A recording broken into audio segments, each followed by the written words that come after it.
Maybe start off with a little bit of family news.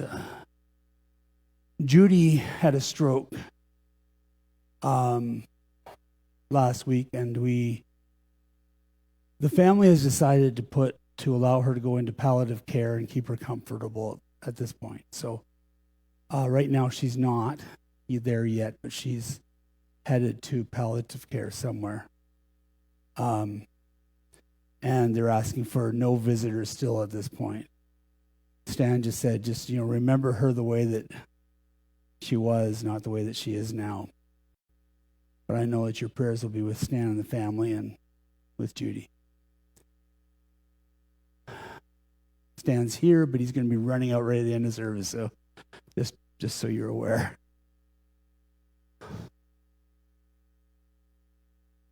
All good stories start, I think, with once upon a time. So, once upon a time. Once upon a time, there was a man. He kind of woke up in this outdoor wilderness. He had amnesia, couldn't remember anything that had happened. He didn't know a lot of things. He was able to think and form words, but he didn't know his name.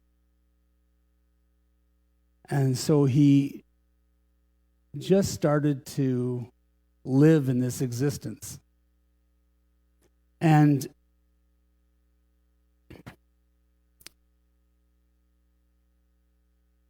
eventually he started to think about himself as simply the man.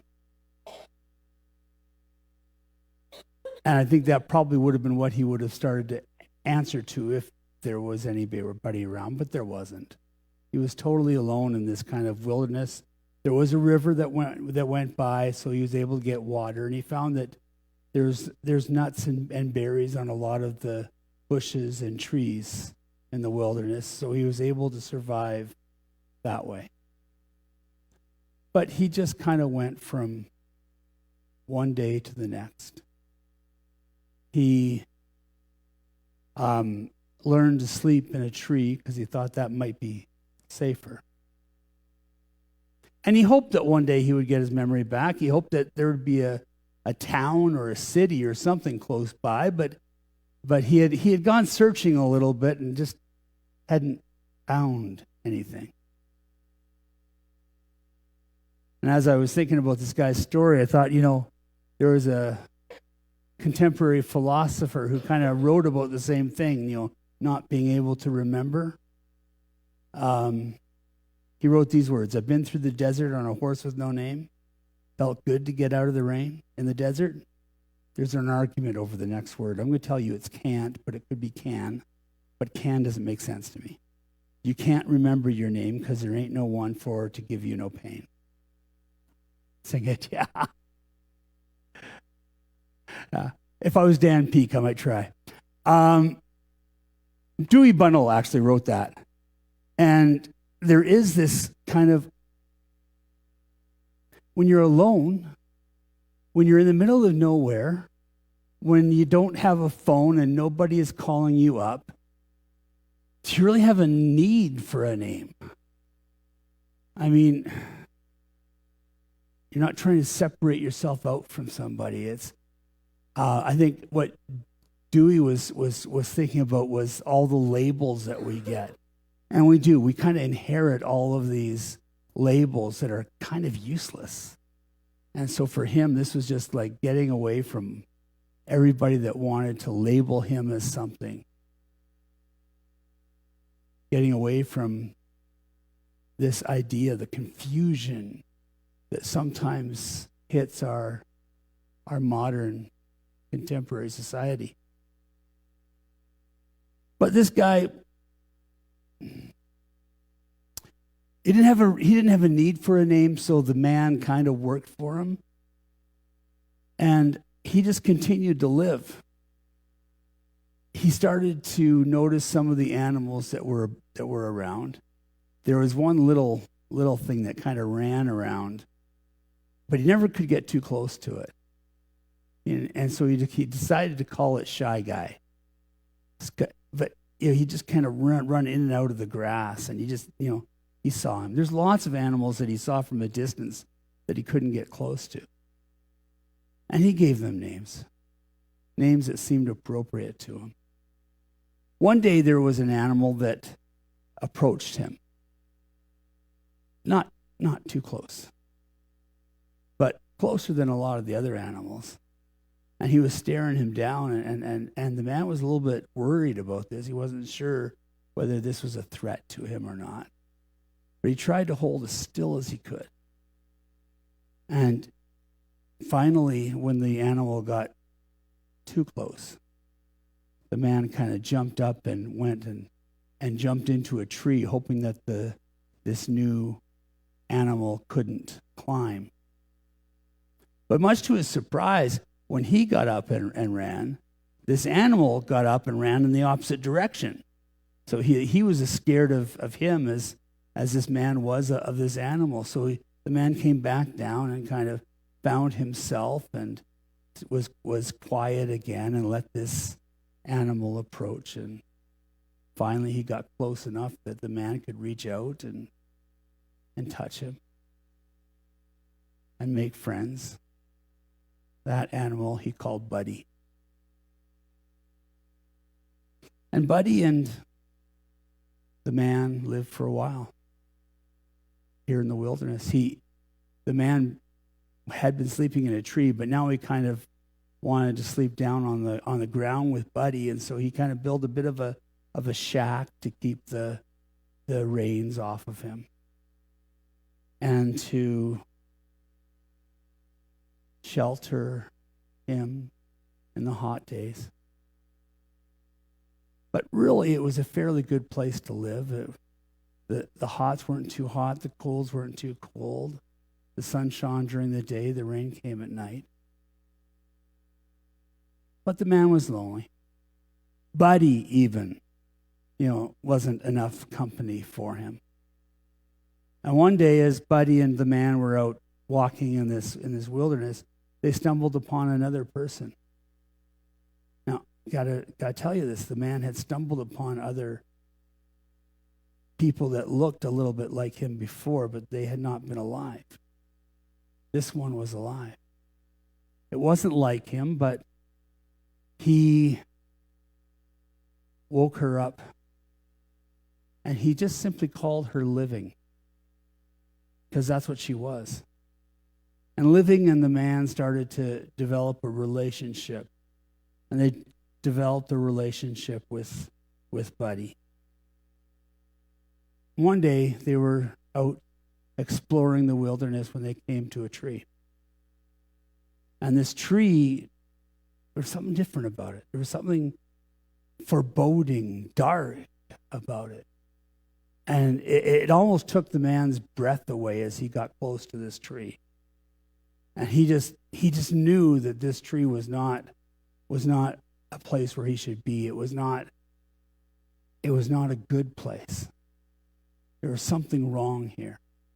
And so he turned to Living, and they both made a decision that they would stay away from this tree. And so they did for a while, until another animal appeared, and that animal could talk, which is strange for animals. Usually they don't talk, but this one could. And this one said, "Have you tried the fruit of that tree? It is really good." And the man just kind of huffed and kind of walked away. But Living, she said, "Well, no, we can't eat of that tree. It's poisonous and we will die." And this new animal said, "No, you won't. You won't die. You'll just become like God. You will be lifted up. You will be made important. Why don't you try it?" And so Living decided to try it, and she gave a piece to the man. She gave a piece to Buddy. But nothing that the animal said would happen actually happened.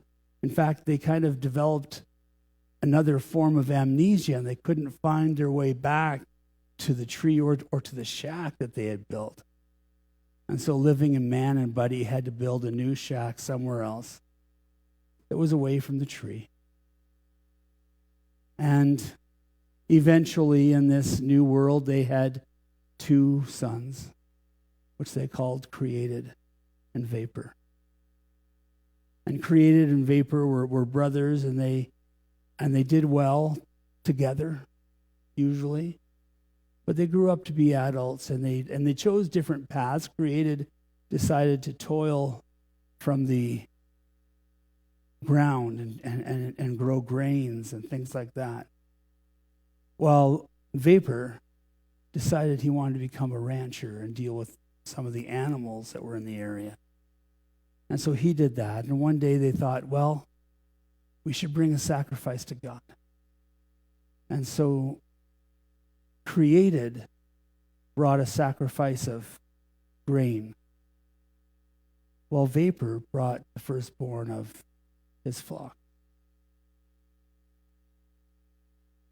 And Created thought that Vapor's gift was better.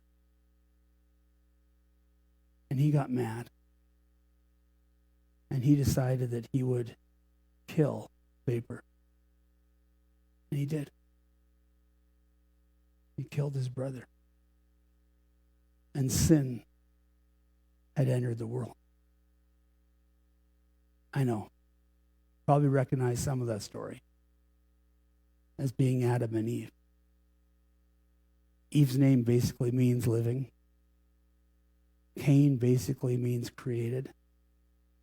Abel basically means vapor.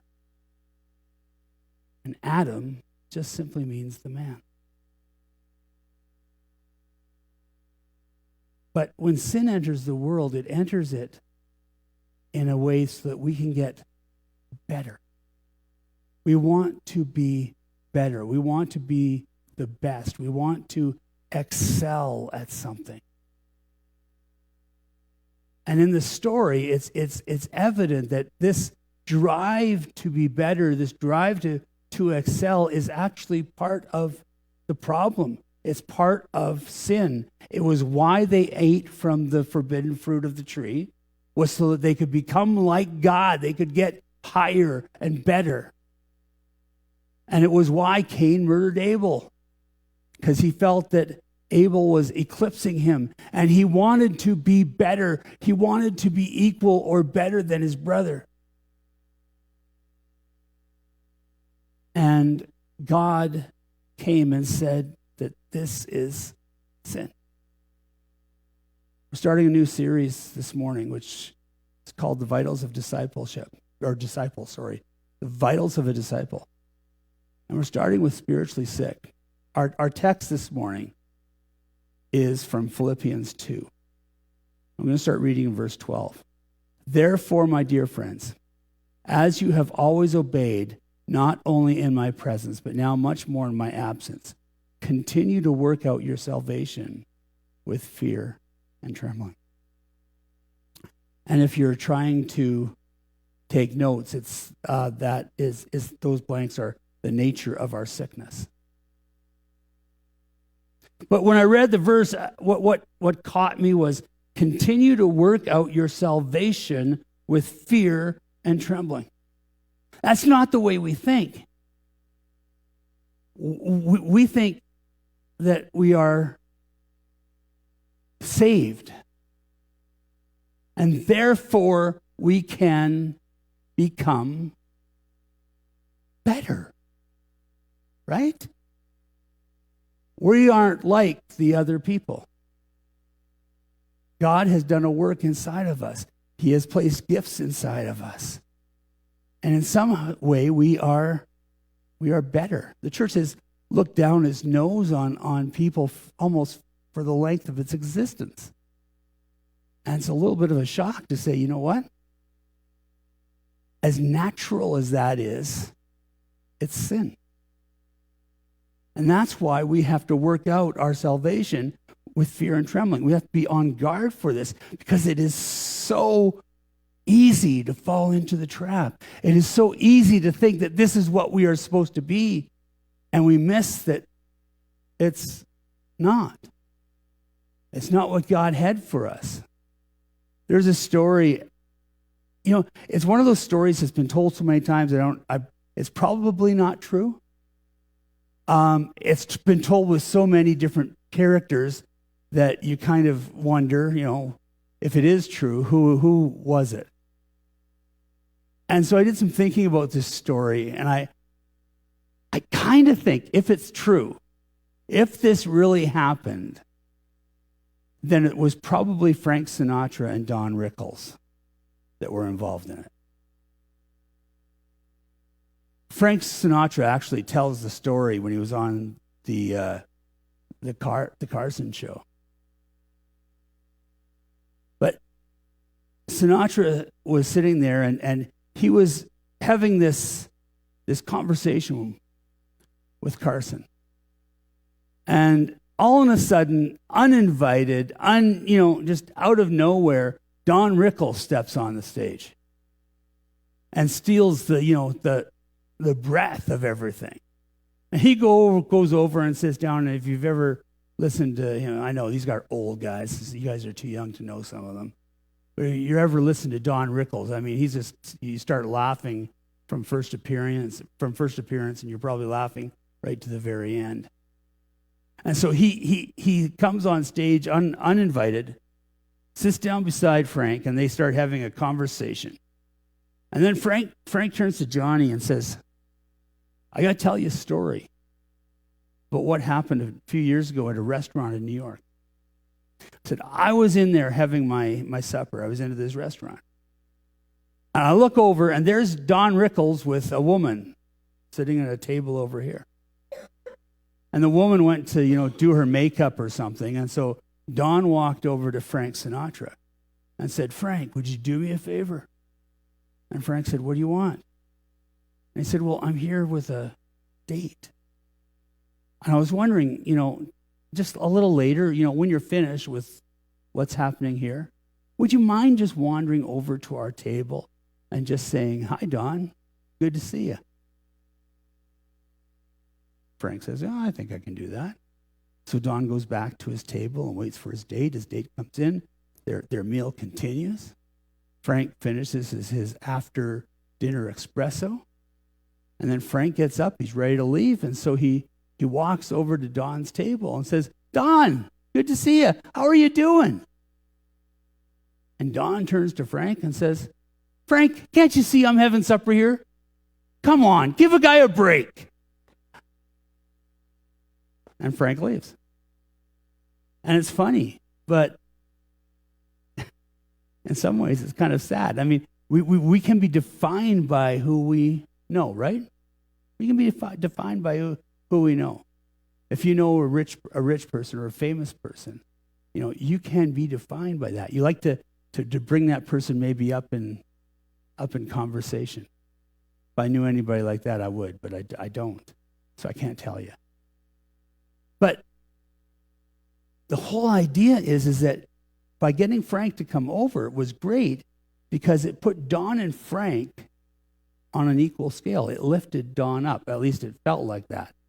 But when Rickles said, give me a break, Frank, can't you see that we're eating? He put himself above Frank. He made himself better than Frank. And we all laugh, and it's fun. But in real life, that can get us into a bit of trouble. We talk about people who are proud as being on a high horse, looking down their noses at people. But that's the opposite of what we're supposed to be. Horatio Alger was a novelist at basically the turn of the 20th century. And he became famous for writing one type of story. In fact, once he found out that this type of story worked, he basically redid the same story over and over and over again and made lots of money off people by telling the same story. What was the story? It was the story of a common man or somebody who was poor who, through circumstances, becomes rich and important. And we call it rags to riches. And we found out that, people around us like that kind of story. We want to have this rags to riches story. In fact, it is the enticement of North America.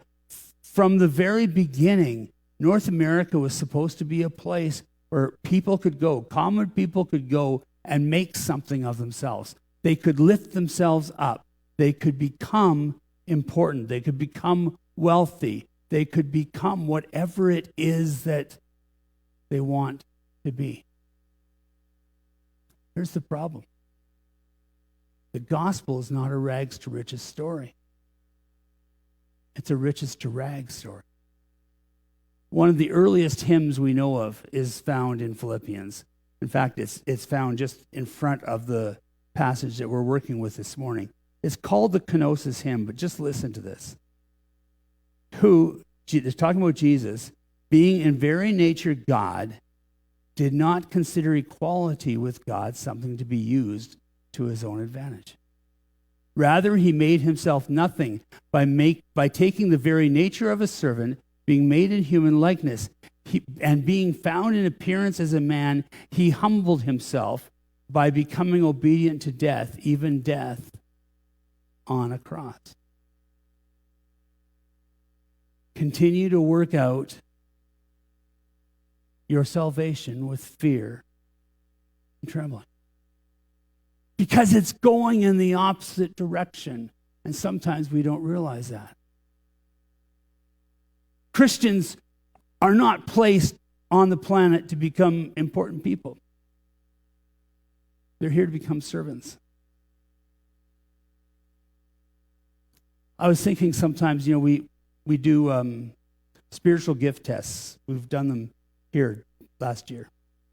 And sometimes, somebody will take a look and goes, wow, look at these high scores. Look how good I am. And yet that misses the point. The scores on our spiritual gifts test is just simply telling us how we might serve other people. Not how important we can become. The next verse in Philippians 2 says this, for it is God who works in you to will and to act. And that blank is getting to Emmanuel. Emmanuel is such a strange word. And we only really think about it at Christmas time. And believe me, this is not Christmas. But the whole process of our lives is to somehow get to Emmanuel. And unless we do, then we are spiritually sick.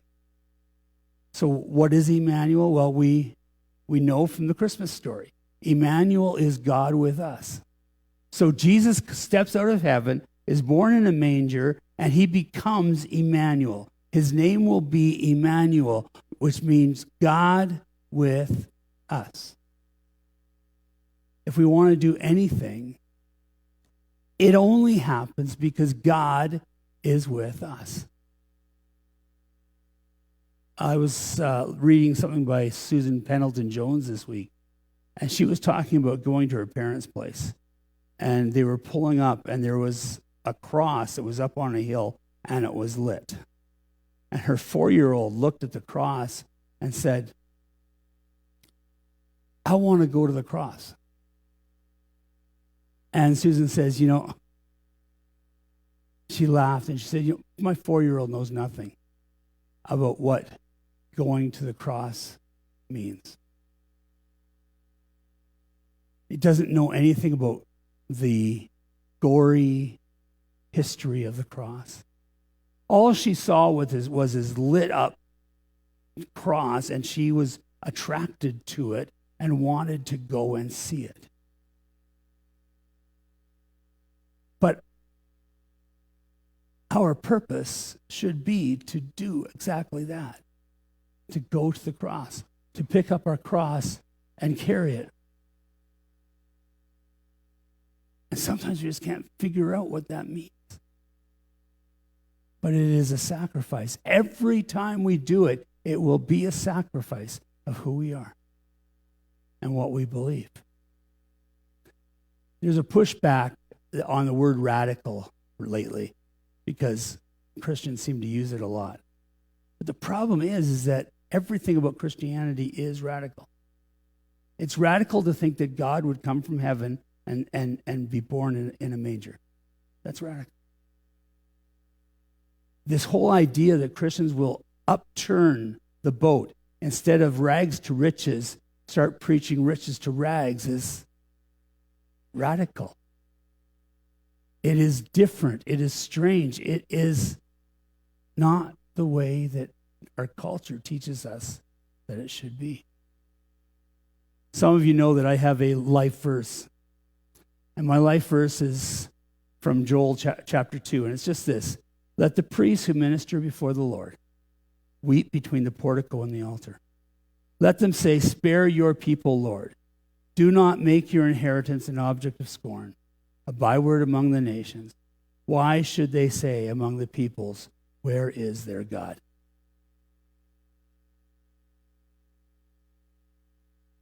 Joel, in his prayer, says, let the priests, and by the way, we believe in a priesthood of all believers, so let the people stand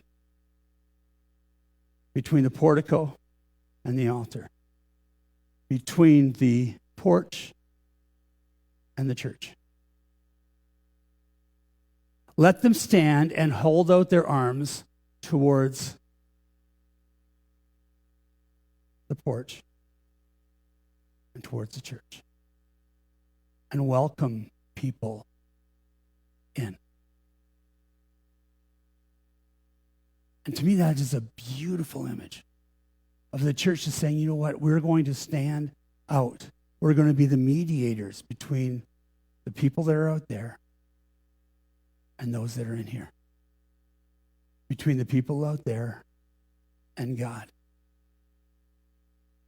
And we want to make God approachable because he is. And he has called us to be servants of his. If I had a second verse, it would be this from Galatians chapter 2. I have been crucified with Christ, and I no longer live, but Christ lives in me. The life I now live in the body, I live by faith in the Son of God, who loved me and gave himself for me.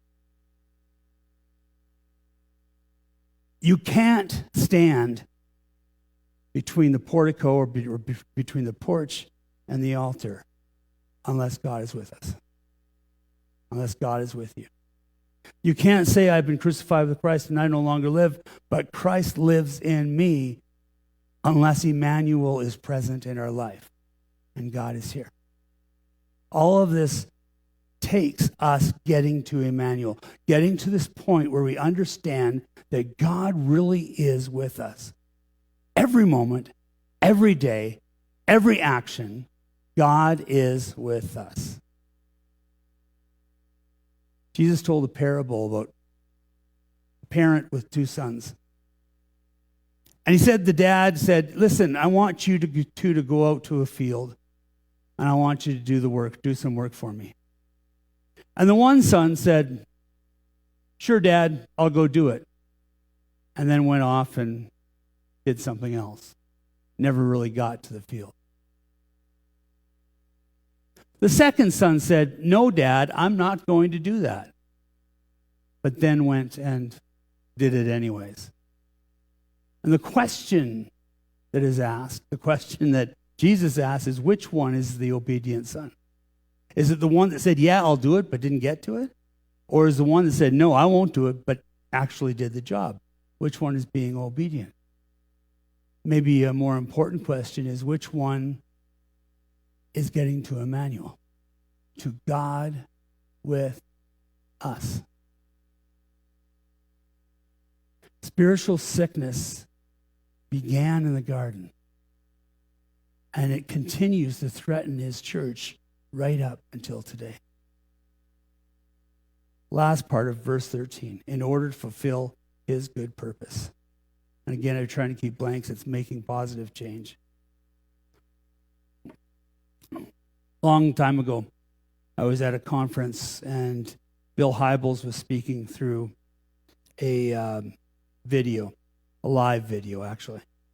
And so we were all gathered in this huge church setting, and up on the screen was Bill Hybels, and he was talking about being, I think he was in the Netherlands, and he was preaching over there. And when he got back to his hotel room, that light that used to be on the telephone, because this is really old, long time ago, was blinking, which means you've got a message. And he got in. All he wanted to do was relax. He gets into his room. He looks over, and there's this blinking light, and he knows what that means. And so he picks up the phone and he phones down to the desk and says that, what's the message? And the message was that some guy had called him and they left a number, and he said, please phone me back. Now, Bill Hybels had no idea who this guy was. None. And so he decided, well, I'm going to phone my kids and see if they know who this guy is, if this is somebody I should know, whether it's just some idiot. And so they phoned up his kids, and he says, some guy named Bono phoned me. Do you know who that is? And his kids, in proper calm language, told him, Dad, you probably need to return that phone call. And Dad, you should probably do it now. And so he got off the phone with his kids, and he did what any thinking person would do. He didn't phone Bono. He sat down at his desk and he got his computer out and he typed in Bono to find out who this guy was. And so he read a little bit about Bono and found out he was the lead singer of U2, and he was known for doing some various deeds around the world. So finally, he takes the number and he dials the number and he talks to Bono. And Bono is not pleased. In fact, he's a little upset. And he starts to talk to Hybels about this whole idea that Africa was in trouble. There's an AIDS epidemic. There's poverty. There's stupid poverty, which Bono describes as people or kids dying for lack of a $1 or $2 pill. He said all of this stuff was just ridiculous, that in our century, we still haven't gotten a hold on this stuff. At the end of the conversation, talking about Africa, Bono said, listen, you are the head of a large group of churches. What I want to know is, why aren't the churches involved? What's going on? And Bill Hybels agreed. So when he came to this summit where we were all watching him, he said, here, I'm going to level a challenge for you. I've been talking to Bono, and he thinks we need to be active about what's happening in Africa. We need to raise money. Even little guys like me decided to raise some money for Africa. And a year later, Bono phoned up Hybels, and this time he was still a little bit mad, but in a different way. No, Africa was still in trouble. In fact, 20 years later, it's still in trouble. But some things had changed. Some places that had needed medicine a year ago were now sending medicine to other places because they had too much. Some places there was healing for diseases that could be easily healed with a $1 or $2 pill. And so Bono's message for Hybel was, what took you so long? Why did you wait? You've made a difference. Why did you wait so long? It's why we are here. It's why we are called to serve. This riches to rags story is so that we will make a difference in the world, that we will do something to make this world a better place. From the Sermon on the Mount, Jesus said this, "You are the salt of the earth. But if the salt loses its saltiness, how can it be made salty again? It is no longer good for anything except to be thrown out and trampled underfoot. You are the light of the world. A town built on a hill cannot be hidden. Neither do people light a lamp and put it under a bowl. Instead, they put it on a stand, and it gives light to everyone in the house. In the same way, let your light shine before others, that they may see your good deeds and glorify your Father in heaven." You are the salt of the earth. You are the light of the world. You are here to make a difference. Not just to gather in this building and, have a bright party, hiding our light under a bushel, but to carry that light out, to carry it out among those who need the light, to be difference makers in our communities and in our world. That's why we're here. And the sickness that says that we have to be better is what stops us from doing what God has called us to do.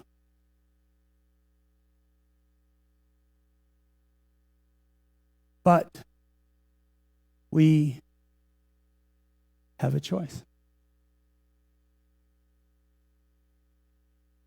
We can continue going on as normal, pretending that everything is okay, making ourselves feel self-important, finding a Frank Sinatra to come over to our table to make us feel important. Or we can go out and make a difference. We can go out and be kind to people. We can love them. We can make them feel like they are worthy, not that we are worthy. We can lift them up as we become less. Just like Jesus, who made himself a servant. He didn't have to. He was God. He was the King of the world. He commanded anything that was at his fingertips. But he didn't do that. He came and spent time with prostitutes and tax collectors. He spent time with the sick. He spent time with the lonely. He spent time with people that the world had thrown away. Your job, your mission, should you choose to accept it, is to do the same thing. To go and make a difference. Where people need to know that somebody cares, somebody loves, somebody.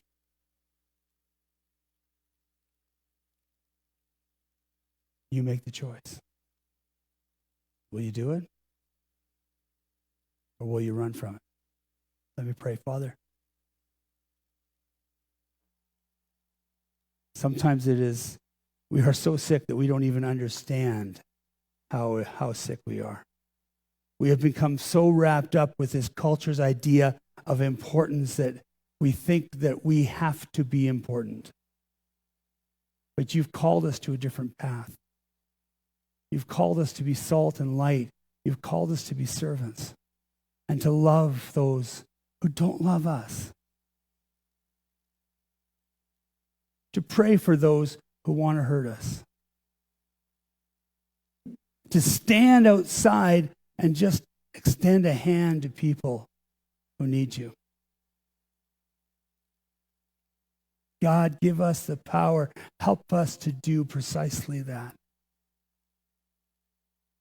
Help us to be the difference makers that you have called us to be. We pray this in the name of Jesus. Amen.